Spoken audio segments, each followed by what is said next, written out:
Returning now to the social media ban for kids under 16. Leo Puglisi is the founder and chief anchor of Six News, a news streaming channel run by teenagers. And Leo joins me now. Good morning, Leo. Thanks for your time. Good to be here. Now, how is this ban going to impact you and your business operations with News 6?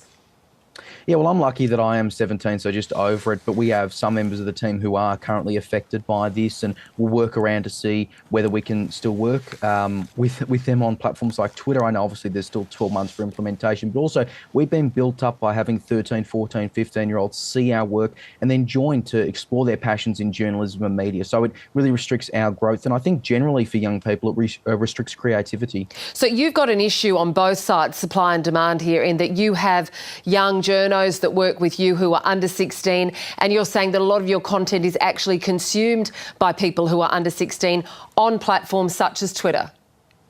Yeah, definitely. I mean, look, far from the majority, of course, there's only so many 13 to 15-year-olds in Australia, but definitely on platforms like Instagram and TikTok especially, there's a lot of a younger audience there, which we try to tailor our content towards more so than on like Facebook.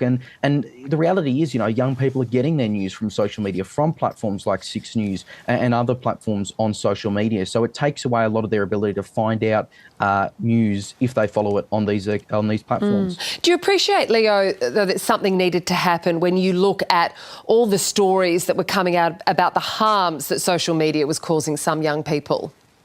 Oh, yeah, definitely. I don't think there's any doubt that something needed to happen about this problem. The problem is this ban doesn't do anything. All that harmful content still exists. Kids who bypass it, and I think they absolutely will bypass it, are going to find less resources maybe if they need to report something, because technically they're not supposed to be on there. And so all that content is actually still on there. This doesn't address it. It just kind of looks like it's addressing it. I think that's a real concern. We've got a big opportunity to work and potentially stop some of this harmful content and make platforms actually safer and online spaces safer for young people, but I just don't think this ban does it. Yeah, there's a couple of things I want to speak to you about there. You mentioned about young people kind of circumventing the rules. How easy is it? Do you think that kids under 16 are going to find the content, you know, where there's a will, there's a way?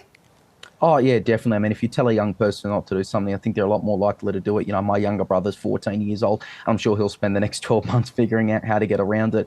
Ultimately, you know, with no digital ID, according to the government last night, unless you're doing facial recognition, I really struggle to see how this could be enforced with anything more than checking a box to say you're over a certain age, which is basically what we have now. And then you have to wonder what this whole 12 months of debate's been for. So what would you have preferred to see then, Leo?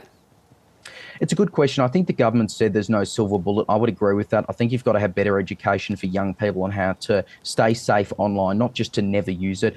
Better education and resources for parents so they can understand social media a bit better. You've got to work with these platforms to make online spaces safer for young people, whether that is working with them or forcing them. But really, you have to remember there are vulnerable young kids here who use social media for really important reasons. Maybe they don't have a safe school or home life, and they use social media as an escape to find friends, to find communities, to explore their interests. That's going to be taken away, and I think that's a real concern. We know that this legislation, Leo, doesn't cover all platforms, including some messaging apps and gaming. Are those areas that then you might look to take your Six News information? Oh, well, we'll see if we can, you know, advertise in GTA chat rooms or something like that. But look, we're going to explore around this, and I think it is interesting. In some ways, it's going to present an interesting opportunity. But we're going to continue working on Facebook, Twitter, Instagram, etc., because we've still got a big audience over the age of 16 as well. And it's interesting to see what platforms are included. You know, we've had back and forth about Snapchat and YouTube, and over the next 12 months, who knows if that'll change. But I really look forward to seeing those developments.